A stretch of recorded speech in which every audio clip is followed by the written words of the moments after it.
반갑습니다. 오늘도 말씀을 묵상하고 나누는 우리에게 하나님께서 변함없는 은혜를 더하시기를 기도합니다. 지난주부터 제자훈련 가을학기가 시작이 되었는데요. 제자반 식구들과 함께 또 매일 이렇게 한 명씩 돌아가면서 말씀 묵상을 나누는데 두 개의 반에서 여러 사람들의 말씀 묵상을 매일 이렇게 나누다 보니까 더 풍성한 은혜를 경험하게 되는 것 같습니다. 기쁨은 나누는 것이라고 말하는데요. 말씀 묵상도 사람들과 함께 나눌 때에 그것이 배가 되는 것 같습니다. 오늘도 말씀을 묵상하시면서 내리 식구들 또 가까운 여러 사람들과 말씀의 은혜를 나눠보는 그런 복된 하루가 되시기를 바랍니다. 오늘 함께 나누실 말씀은 예레미야 12장 3절과 4절 말씀을 중심으로 보겠습니다. 화면을 보며 함께 읽겠습니다. 여호와여, 주께서 나를 아시고 나를 보시며 내 마음이 주를 향하여 어떠함을 감찰하시오니 양을 잡으려고 끌어냄과 같이 그들을 끌어내시되 죽일 날을 위하여 그들을 구별하옵소서. 언제까지 이 땅이 슬퍼하며 온 지방의 채소가 마르리이까. 짐승과 새들도 멸절하게 되었사오니 이는 이 땅 주민이 악하여 스스로 말하기를 그가 우리의 나중일을 보지 못하리라 함이니이다. 함께 읽은 말씀을 따라서 원통함 가운데 올린 기도라는 제목으로 말씀을 살펴보겠습니다. 때로는 살아가면서 억울하고 또 원통한 일을 당하곤 합니다.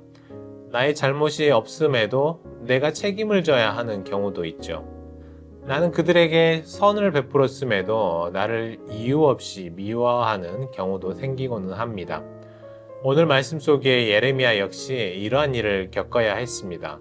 더군다나 자기 고향 사람들, 아나도 사람들로부터 억울한 일을 당한 것이기 때문에 예레미야의 상실감은 더욱 크고 억울했을 것 같은데요. 그래서 예레미야는 하나님 앞에 기도를 올려드립니다. 여기서 저는 이 예레미야의 신앙과 태도에 참 놀라웠습니다. 사람들은 원망스러운 일을 경험하게 되면 빨리 그 일을 처단하고 싶어 하고 또 스스로 보복하려고 하죠. 그러나 예레미야는 잘 알고 있었던 것 같습니다.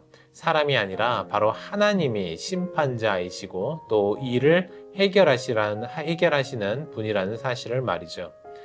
그래서 예레미야는 자기 자신도 아니요 또 다른 권력자도 아닌 바로 하나님께 이 억울한 일을 토로하면서 하나님의 도우심을 구하게 된 것입니다. 하나님은 억울함을 풀어주십니다. 특별히 자기 백성, 자기를 따르는 자들을 돌보시고 악에서 구원하시는 분이십니다.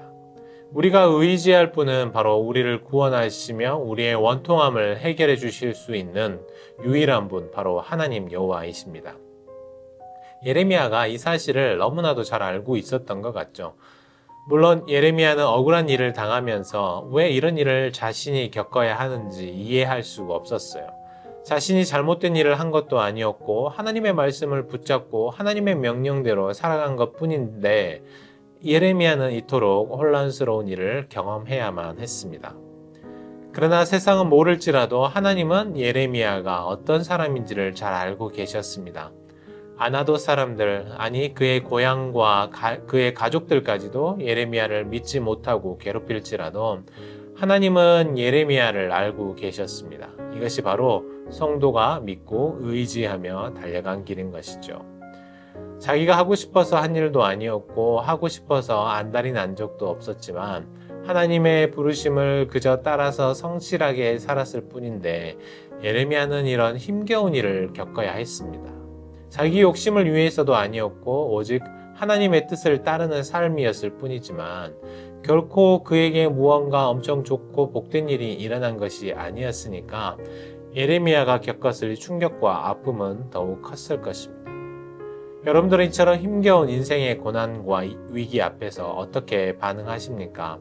내가 어떤 사람인지, 주를 얼마나 사랑하며 사는 사람인지 하나님은 누구보다 잘 아시고 우리의 앞길을 인도하시죠. 때로는 원치 않는 억울한 일을 당할지라도 하나님은 하나님의 방법, 하나님의 때에 바로 그렇게 해결하십니다.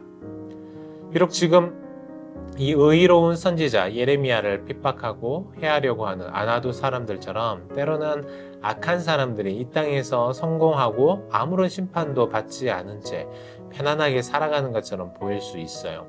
심지어 이들은 기고만장하게 하나님의 심판의 때가 지나갔다고 말하기도 합니다.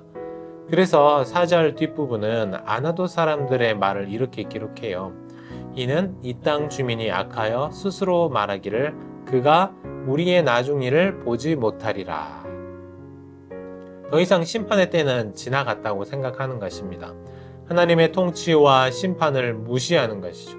오히려 자신들이 예레미야를 해하려는 계획이 성공을 하고 예레미야는 더 이상 뒷일을 알지 못하게 될 것이다 라고 말합니다.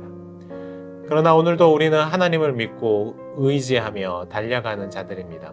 이처럼 하나님의 말씀을 짊어지고 사는 삶은 예레미야의 삶처럼 매우 어렵고 또 두려운 일이기도 하죠. 예레미야도 힘겹게 이 일을 감당하며 살아야 했지만 앞으로 우리가 우리 시대에 살아갈 세상 역시 만만치 않을 것입니다. 오늘 우리는 선지자 예레미야의 울분 섞인 기도를 묵상하였습니다. 하나님의 말씀을 붙잡고 사는 삶이 결코 순탄하고 또 달콤한 일이 아닐 수 있다는 것 또한 보게 됩니다. 그러나 우리는 알고 있죠. 때로는 우리가 고난을 당하기도 하고 역경을 당하기도 하지만 하나님은 여전히 우리를 아시며 우리를 통해 이루실 하나님의 계획을 가지고 계시다는 사실입니다.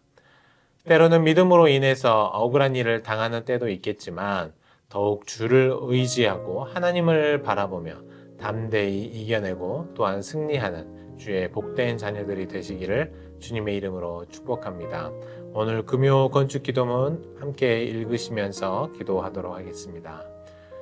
교회 이전 과정 중에 현 교회 건물을 임시 예배처로 사용할 수 있게 하셔서 감사합니다.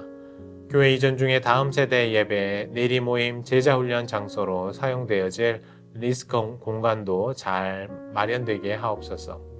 교회 이전을 위한 TF팀의 크신 은혜로 지혜로 함께 해주셔서 지금부터 잘 준비되어 이전의 모든 과정이 순조롭게 하소서.